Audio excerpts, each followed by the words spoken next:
Hello students, आज हम लोग डिस्कशन करेंगे ट्रांसमिशन लाइन के बारे में। तो सबसे पहले जान लें कि हम ट्रांसमिशन लाइन होती क्या है। तो transmission line are basically a conductors that serves as a path for transmitting electrical waves through them. Transmitting that means sending. तो ट्रांसमिशन लाइन बेसिकली एक कनेक्शन होता है किसके किसके बीच में, एक कनेक्शन होता है रिसीवर्स के बीच में और ट्रांसमीटर के बीच में। तो बेसिकली कह सकते हैं कि जनरेटिंग स्टेशन से जो पावर ट्रांसमिट होता है तो उसे हम डिस्ट्रीब्यूटर इन तक कैसे पहुंचाएंगे, तो बाय ट्रांसमिशन लाइन और बाय ट्रांसमिशन टावर्स के थ्रू। कह सकते हैं कि ट्रांसमिशन लाइन के थ्रू ही हम किसी भी इलेक्ट्रिकल पावर का ट्रांसमिशन कर सकते हैं। ठीक है, तो ट्रांसमिशन लाइन के क्लासिफिकेशंस होते हैं। तो ट्रांसमिशन लाइन का जो क्लासिफिकेशंस है वो हम अकॉर्डिंग टू डिस्टेंस करेंगे। डिस्टेंस के अकॉर्डिंग इनका क्लासिफिकेशन होता है। नेक्स्ट आपका जो क्लासिफिकेशन होता है according to voltage range. Last classification जो आपका होता है अकॉर्डिंग टू पैरामीटर्स। ठीक है, तो सबसे पहले अगर जो बेसिकली जो ट्रांसमिशन लाइन की बात करें, ट्रांसमिशन लाइन बेसिकली 3 टाइप्स की होती हैं। ठीक है, एक फर्स्ट जो ट्रांसमिशन लाइन होती है उसे हम बोलते हैं शॉर्ट ट्रांसमिशन लाइन। नेक्स्ट जो ट्रांसमिशन लाइन होती है वो आपकी होती है मीडियम ट्रांसमिशन लाइन। नेक्स्ट जो ट्रांसमिशन लाइन होती है वो होती है आपकी लॉन्ग ट्रांसमिशन लाइन। क्योंकि हम इसका क्लासिफिकेशन सबसे पहले डिस्टेंस के अकॉर्डिंग देखते हैं। ठीक है, तो सबसे पहले अगर जो डिस्टेंस के अकॉर्डिंग क्लासिफिकेशन देख रहे हैं तो जो शॉर्ट ट्रांसमिशन लाइन में जो डिस्टेंस आएगा वो 0 से 50 किलोमीटर के आसपास होगा। तो कह सकते हैं ऐसी ट्रांसमिशन लाइन जो 0 से 50 किलोमीटर तक एप्लीकेबल हो वो आपकी शॉर्ट ट्रांसमिशन लाइन होगी। या फिर कह सकते हैं कि जो पावर का ट्रांसमिशन है वो 50 किलोमीटर तक की रेंज तक कर सकते हैं, वो आपका शॉर्ट ट्रांसमिशन लाइन कहलाएगा। फिर मीडियम ट्रांसमिशन लाइन के जो डिस्टेंस रेंज है वो 50 से 120 किलोमीटर के आसपास होती हैं। तो कह सकते हैं कि ऐसी ट्रांसमिशन लाइन जिसमें पावर का ट्रांसमिशन हम 50 किलोमीटर से लेके 120 किलोमीटर तक कर सकते हैं, इस टाइप की ट्रांसमिशन लाइन को हम मीडियम ट्रांसमिशन लाइन कहते हैं। फिर लास्ट आपकी आती है लॉन्ग ट्रांसमिशन लाइन।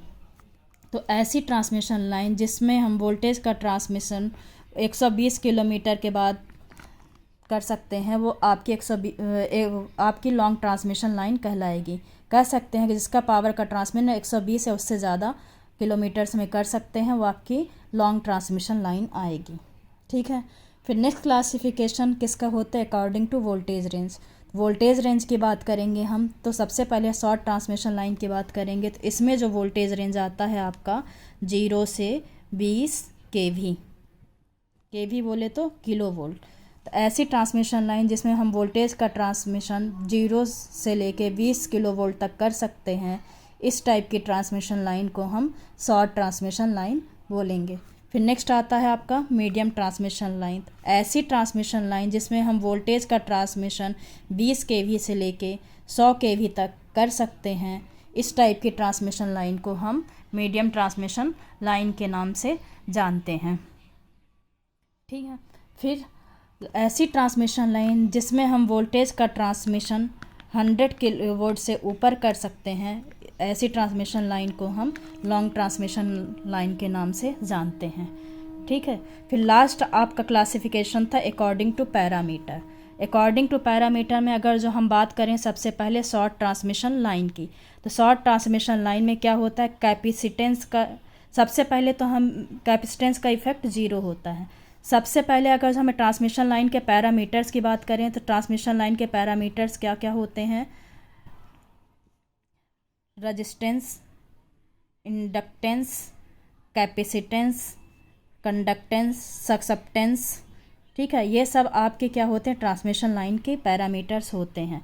जब भी बात हम करेंगे शॉर्ट ट्रांसमिशन लाइन में, तो शॉर्ट ट्रांसमिशन लाइन में कैपेसिटेंस की वैल्यू नेग्लिजिबल होती है या 0 होती है। इसमें केवल रेजिस्टेंस और इंडक्टेंस पैरामीटर ही इन्वॉल्व होते हैं। ठीक है, ऐसी ट्रांसमिशन लाइन को हम क्या बोलेंगे, शॉर्ट ट्रांसमिशन लाइन बोलेंगे। फिर मीडियम ट्रांसमिशन लाइन, तो मीडियम ट्रांसमिशन लाइन ऐसी ट्रांसमिशन लाइन जिसमें resistance, inductance, capacitance, transmission line के तीनों पैरामीटर इन्वॉल्व हों, वो आपकी क्या कहलाएगी, ट्रांसमिशन लाइन के तीनों पैरामीटर इन्वॉल्व हो वो आपकी मीडियम ट्रांसमिशन लाइन कहलाएगी। फिर long transmission line, long transmission line में ट्रांसमिशन लाइन के सारे पैरामीटर्स स्थित होते हैं। सारे पैरामीटर्स बोल सके तो रेजिस्टेंस, इंडक्टेंस, कैपेसिटेंस, कंडक्टेंस, सक्सेप्टेंस, सारे पैरामीटर्स इनमें कंसीडर्ड होते हैं। इस टाइप के ट्रांसमिशन लाइन को हम लॉन्ग ट्रांसमिशन लाइन के नाम से जानते हैं। अब मीडियम ट्रांसमिशन लाइन का फर्दर क्लासिफिकेशन किया गया है। मीडियम ट्रांसमिशन लाइन को 2 नेटवर्क में डिवाइड किया गया है।